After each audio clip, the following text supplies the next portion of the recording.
igama uNdaba Ezinesibiya okhulumela uNgqongqoshe wezokuthutha nokuhlaliswa kwabantu kwaZulu-Natal uSiboniso Duma.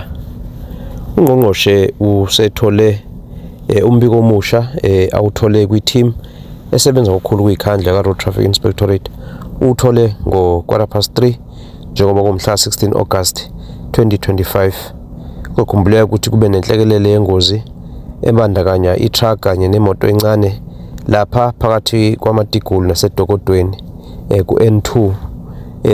Ngesikhathi kwenzeka lengozi ngesikhathi ke uNgqongqoshe khipha istatimende uvezela ukuthi udriver we-truck ubengakatholakali.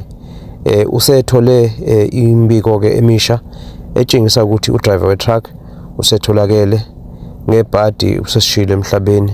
I-truck le ibithole ushukela kanti ishayise imoto encane kwasekudlule emhlabeni abantu abawu5 sebewu6 base bonke abantu asebehambile emhlabeni kuze kwasetshenziswa indlawu ezinkulu ngesikhathi kukhishwa umzimba ka driver we truck ubungaphakathi kwi truck.